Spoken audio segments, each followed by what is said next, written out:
Olá, queridos, começamos agora a nossa programação Edificando Vidas. Como sempre, é um imenso prazer estar aqui com você mais uma vez, mais este dia, trazendo os testemunhos, trazendo as curas, os milagres, as transformações que Jesus tem feito na vida de tantas e tantas pessoas, tantas famílias. Estamos em 2013, estamos no ano da unção sem limite, dos milagres sem limites também. Hoje, querido, não é diferente. Estaremos aqui com o pastor Edson, pastor aqui do nosso Ministério Vida Nova em Santos, Centro Familiar, com um testemunho muito marcante, muito chocante, emocionante também. Ele que sofreu um acidente, ele é mestre de obras e sofreu um acidente muito perigoso e esteve por 18 dias hospitalizado. Passou por 2 cirurgias, cada uma com mais de 4 horas e meia. Então, eu queria que você ficasse muito atento no programa de hoje. Isso aqui, amado, não é sensacionalismo. Isso aqui é realidade. E você que me assiste, você pode estar passando por uma situação parecida ou até mesmo igual, com um familiar, uma situação de luta. Mas eu quero te dizer que hoje você vai entender que essa situação é que Deus permite para que você entenda que Ele tem um propósito na sua vida. Então, fica ligadinho que já já eu volto.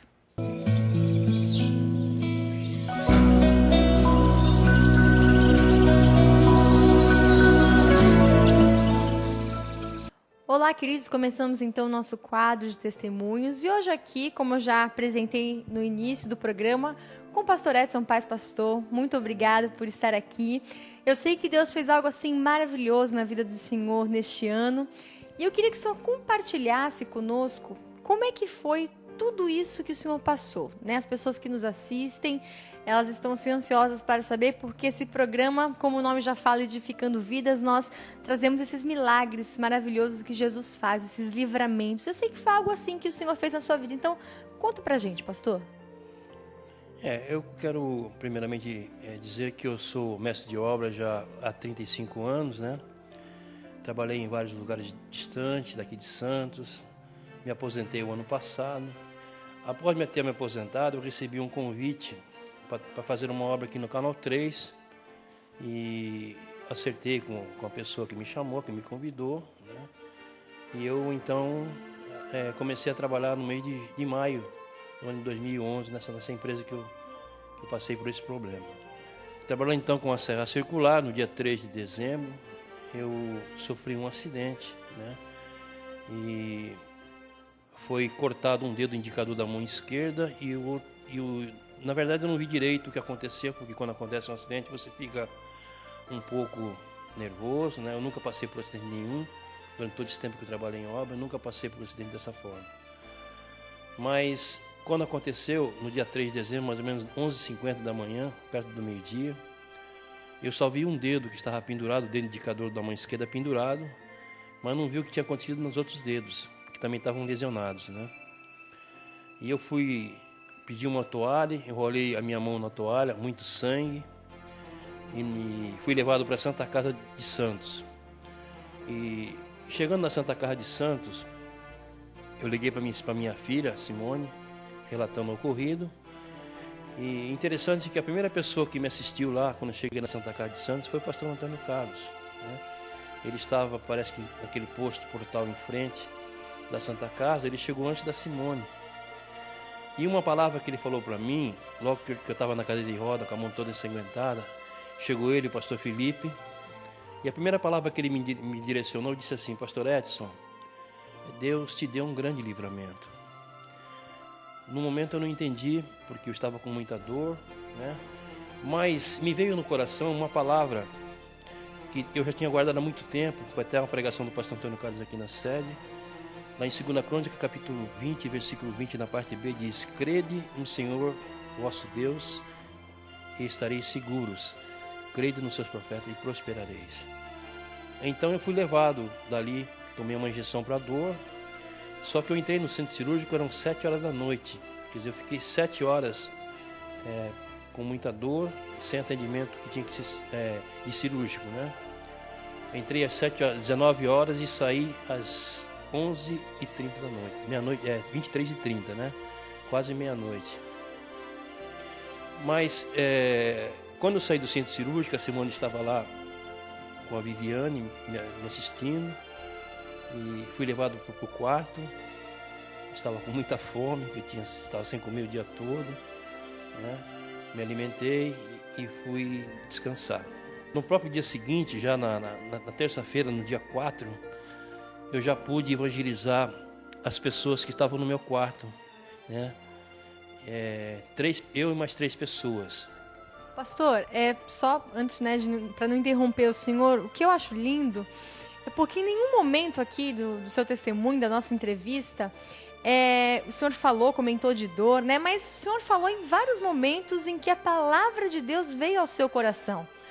O que eu acho interessante a gente falar, amado, é porque muitas vezes numa situação de dor, de uma dor surreal, né, pastor? Porque muitas pessoas não suportariam passar, às vezes, querido, 1 hora, 2 horas mais ali naquele local sem atendimento, com as mãos ensanguentadas, nessa situação. Muitas pessoas não suportariam isso e eu tô achando lindo isso porque em todo momento você ficou com a palavra de Deus em seu coração. Agora imagine você hospitalizado num leito. Quantas horas, pastor, o senhor ficou ali sofrendo de dor? 5 horas, né? Eu fui acidentado ao meio-dia, aliás, 7 horas. Eu fiquei sem atendimento cirúrgico, intervenção cirúrgica, com o dedo pendurado na minha mão e muito sangue, né? Então, praticamente, eu fiquei 7 horas com muita dor. E nesse tempo, pastor, em alguma dessas 7 horas, passou pela sua cabeça, em sua mente, que em algum momento Deus teria o abandonado, o esquecido? Durante 7 horas, o que você ficou pensando? Quais foram as mensagens que ficaram em sua mente? Além da dor, que é algo difícil de se controlar, mas durante 7 horas, o que foi que o senhor ficou pensando naquele lugar? Irmãos, é interessante que quando você reconhece que Deus está sempre conosco, né? E num momento tão difícil que eu passei, eu entendi que essa confiança nós temos que ter em todos os momentos da nossa vida. Eu nunca passei por esse tipo de problema, mas ali eu tive a certeza e a convicção de que o Senhor estava do meu lado, mesmo com tanta dor, mesmo ali em cima daquela maca esperando entrar na sala no centro cirúrgico, mas eu tinha certeza que o Senhor estava comigo ali, né? E uma das coisas interessantes é que nós não devemos perguntar para o Senhor por quê, mas sim para quê. Porque eu entendo que atrás de qualquer tipo de problema que nós passamos aqui na Terra, Deus tem sempre um propósito a executar através da nossa vida, né? E quando eu entrei naquele hospital, eu disse: Senhor, o Senhor me colocou aqui, eu sei que foi o Senhor que me coloquei nesse hospital, então eu não quero decepcionar. Eu quero que o Senhor me dê oportunidade e eu não quero perder a oportunidade. Já que eu estou aqui, se o Senhor tem alguma vida, né, que precisa conhecer o Senhor, eu quero fazer isso, eu não quero perder essa oportunidade. Glória a Deus, né, querido? Olha a diferença do foco que nós temos da vida. Quantas vezes nós não passamos por problemas, quantas vezes, amado, você que está nos assistindo, você está assistindo essa entrevista aqui, e a gente, em determinados momentos, a gente até se emociona, eu mesma, durante as entrevistas, a gente fica chocado porque o poder de Deus, o amor de Deus é tão grande pela sua vida, pela vida do pastor naquele momento, mas o amor de Deus ele é tão grande que o próprio Deus, ele nos leva a determinadas situações para que nós possamos influenciar, contagiar, pregar o evangelho a toda criatura. E o que eu vejo, pastor, que foi isso que o senhor entendeu. O senhor descobriu o segredo ali, a chave de tudo. O senhor chegou nesse hospital, eu poderia dizer que de 10 pessoas, talvez uma ou nenhuma pensaria nessa forma, mas o senhor pensou dessa forma como homem de Deus. Senhor, se o senhor me colocou aqui, isso aqui para pregar o evangelho. 4 horas e meia de cirurgia, pastor. No dia seguinte, após isso, quando é que foi que começou a acontecer esse propósito de Deus, ali dentro daquele hospital? Então, na Santa Casa, eu fiz a primeira cirurgia, eles implantaram meu dedo novamente, né, na cirurgia que foi feita. E no dia seguinte eu já comecei a falar do amor de Jesus para as pessoas que estavam naquele quarto. E para a glória do nome do Senhor, ali estava uma pessoa que estava desviada do caminho do Senhor e 2 pessoas que se decidiram para o Senhor naquela mesma quarta-feira, né? E quando eu terminei de falar do amor de Jesus para essas 3 pessoas, no dia seguinte eu fui transferido para o Hospital Frei Galvão, porque era o hospital que o meu convênio aceitava, né? Então eu tive que ser transferido para lá, para o Frei Galvão. E quando eu cheguei no Frei Galvão, numa quarta-feira à noite, eu fui levado lá para o 3º andar, e no dia seguinte tinha mais 3 pessoas no quarto comigo. Nós éramos em 4, né? E eu comecei já também a falar do amor de Jesus. Mas 2 coisas marcou muito a minha estadia nesses 18 dias que eu tive internado, 3 dias na Santa Casa e mais 15 dias no Hospital Frei Galvão. 2 coisas me marcou muito. A primeira foi no dia que eu fui fazer a 2ª cirurgia, porque foi implantado o dedo e houve rejeição, não teve circulação de sangue, o dedo necrosou, né? Então tinha que ser feita a 2ª cirurgia, que foi feita no dia 17. Nesse dia, e eu fiquei um pouco preocupado, porque na primeira vez eu estava mais seguro. Na segunda vez eu fiquei um pouco intranquilo, porque a Simone não estava comigo.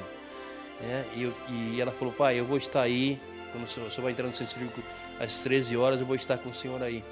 E por um problema qualquer de condução, ela não chegou no horário que era para estar lá. E quando eu fui entrar no centro cirúrgico, eu olhei, ela não estava na sala de espera pelo lado de fora. Me veio um pouco de temor no meu coração. Mas,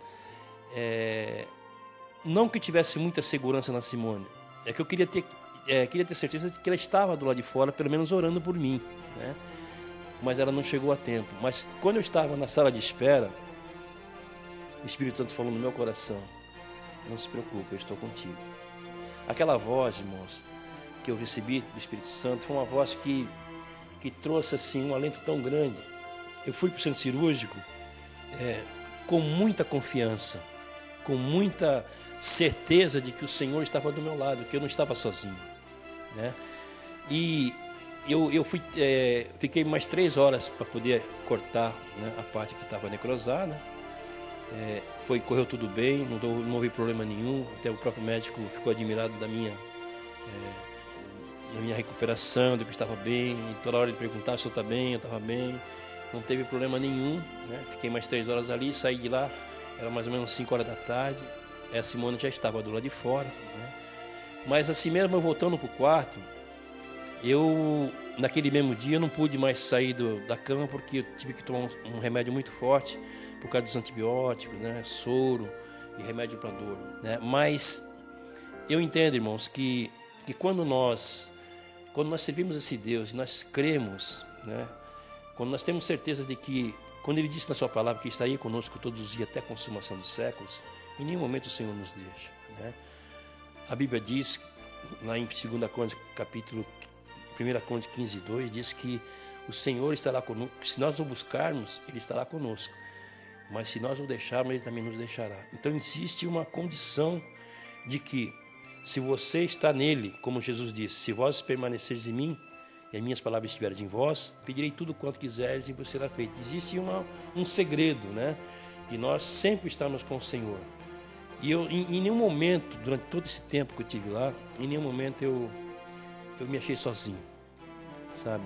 Eu sempre tive a certeza de que o Senhor estava sempre do meu lado, ali.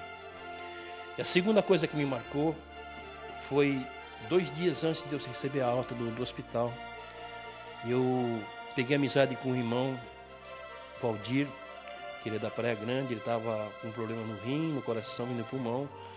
E todos os dias ele ia no meu quarto para pedir oração, eu orava por ele, eu lia a palavra, né? A gente comentava, a gente pegou uma amizade muito grande, né? Nas coisas de Deus. E um dia eu estava no soro, ele chegou lá no meu quarto e falou assim: pastor, eu queria que o senhor me levasse uma palavra. Eu estou muito ansioso hoje, eu estou muito preocupado com a minha saúde. Eu queria que o senhor me levasse uma palavra e fizesse uma oração por mim. Eu estava no soro, eu saí com aquele soro pendurado, né? Eu falei: Senhor, tem pessoas pior do que eu, por que eu não posso ir? Eu saí do meu quarto arrastando aquele soro e fui até o quarto dele, que fica um pouco distante. E o que marcou é que quando eu cheguei no quarto, tinha chegado uma pessoa poucos momentos antes de eu ter chegado no quarto. Eu cheguei com a Bíblia na mão. E quando eu sentei na poltrona, assim, perto, e li um texto da palavra de Deus, Mateus capítulo 8, eu ainda falei assim, olha, nós estamos no hospital e a única coisa que nós precisamos aqui é de fé. E eu vou falar de um homem que até Jesus se maravilhou da fé deste homem. Aí comecei a ler Mateus capítulo 8, do versículo 5 ao 13. E quando eu acabei de ler, quando eu cheguei naquele quarto, com a Bíblia na mão, esse homem que tinha chegado há pouco tempo, ele estava sentado na cama quando eu cheguei, eu cumprimentei-o, né? Mas quando ele viu a Bíblia na minha mão, ele cobriu com um lençol, virou as costas para mim e cobriu com um lençol e ficou escondido. Dava a impressão que ele deu é que ele não queria falar comigo e nem queria nada comigo, né? Quando ele viu a Bíblia. Mas eu continuei a ler a palavra com o irmão Valdir, explicando o texto. E quando eu acabei de explicar o texto, ele se levantou da cama, virou para o meu lado. Eu perguntei para ele assim, o senhor quer uma oração? Ele falou assim, pastor, eu quero ser sincero com o senhor. Eu tenho ódio de crente, eu não gosto de crente. Eu não gosto de crente. Mas o Senhor leu esse texto da palavra de Deus e explicou com tanta clareza que eu me interessei em ouvir. Eu estava debaixo do lençol, mas eu estava ouvindo o Senhor falar. E ninguém me leu um texto da Bíblia e me explicou com tanta clareza como o Senhor. Então, por isso que eu quero, por isso que eu estou conversando com o Senhor e eu quero que o Senhor ore por mim, sim. E aí eu já aproveitei a oportunidade, né? Já ofereci Jesus para ele. Falei, olha, São Antônio, você tem que fazer uma coisa que o senhor nunca fez. Né? Aí ele falou, não, eu quero. Aí fez a confissão de fé, né? Orei por ele, orei pelo irmão Valdir e fui para o meu quarto. Mas o que mais me deixou muito feliz é que no dia seguinte eu recebi alta. Né? E quando eu passei na frente do quarto dele, já estava com calça comprida para ir embora, tudo pronto para ir embora, né? Já tinha arrumado todas as coisas, 18 dias dentro do hospital, né? Doido para ir para casa. E aí eu passei na frente da porta do quarto dele e ele falou assim, pastor, o que aconteceu? Eu falei, eu estou recebendo alta, eu estou indo embora. Aí ele falou assim, pastor, não vai embora sem fazer uma oração por mim. Eu preciso de uma oração do Senhor. Isso, irmão, isso marca muito a nossa vida de ministério, porque você vê pessoas que estão realmente necessitadas, pessoas que não conhecem a palavra de Deus, que não conhecem o Deus que nós servimos, né? Que fica dentro de um hospital à mercê de tantas coisas e não conhece realmente a verdade que é Jesus e que é a sua palavra. É muito lindo o que Deus faz. O que Deus fez, querido, na vida do pastor Edson, dentro daquele hospital, no Frei Galvão e na Santa Casa, né? E na Santa Casa, em 2 hospitais. Então a missão que ele tinha não era só em um hospital. Deus precisava levar ele a 2 lugares. Agora você imagina se esse homem não entende o projeto de Deus. Se esse homem resolve reclamar, se esse homem resolve murmurar. Amado, mas esse homem resolveu se colocar na sua posição de homem de Deus e por causa disso vidas foram salvas. O que Deus está tentando dizer, trazendo essa situação de dificuldade, trazendo essa enfermidade, talvez permitindo com que isso afete você, mas para que você entenda que é Ele querendo usar a sua vida. Olha, infelizmente nosso programa tem um tempo muito curto, porque a gente aqui conversando antes do testemunho, falando assim, pastor, tem que resumir, mas esse testemunho, querido, nós ficaríamos horas ouvindo e não nos cansaríamos. Mas, pastor, eu gostaria que agora, se tivesse uma oportunidade, essa oportunidade do nosso programa, que está em algumas redes de televisão, deixar uma mensagem para quem nos assiste, quem já conhece ou quem não conhece esse Deus, ou aquelas pessoas que estão dentro da igreja sem entendimento da palavra, só vivem sem propósito de Deus na vida realmente, não enxergam aquilo que Deus quer com as situações difíceis. Então, fale para essas pessoas um pouco, pastor, dessa sua experiência, deixe uma mensagem final para a gente. Quando nós passamos por alguma adversidade, por algum problema adverso na nossa vida, nós temos que entender que atrás de qualquer coisa, né? Quando você está na presença de Deus, você vai ter facilidade de entender por que você está ali, para que você foi colocado naquele lugar. E eu tenho isso, esses dias que eu passei com esse acidente que eu sofri, eu aprendi muito, pelos dias que eu passei e pelo propósito que o Senhor teve através da minha vida a ser levado ali naquele hospital. Amém? Pastor, muito obrigada pela sua presença, né? A gente podia depois fazer um bloco 2, uma parte 2 desse testemunho, porque é muita coisa, né, pastor, que Deus tem feito em nossas vidas. E você não sai daí, o programa ainda não acabou. Você tá vendo, querido, como vale a pena você ficar conosco, você assistir a programação, porque você só é edificado, só é abençoado. Olha o que Deus tem feito na vida de tantas pessoas, do pastor Edson, mas não é só nessas pessoas que passam por aqui, Ele quer fazer na sua vida também. Ele pode transformar, pode curar, Ele pode fazer uma nova história nesse ano de 2013 na sua família. Então fique conosco, ainda teremos a palavra pastoral e até a próxima programação. Tchau, tchau.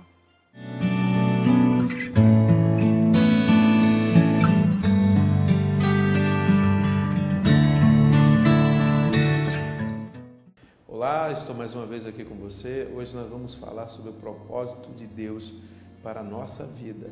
Eu quero basear esse nosso estudo, essa nossa palavra aqui, basear na vida de Davi. Lá em 1 Samuel 30, do versículo 1 ao 23, nós não vamos ler, nós vamos só ver alguns versículos, e ali nos comenta, ali o texto nos fala de Davi, antes dele ser rei, ele já vivia fugindo do rei Saul, e nós vamos falar do propósito de Deus na vida desse homem e algumas coisas que aconteceram. Gente, o desespero, ele acontece, às vezes nós ficamos com medo das coisas. Devemos sim chorar? Sim, devemos, mas não podemos permitir que esse desespero se torne em loucura a ponto de tirar nossa força e o nosso raciocínio.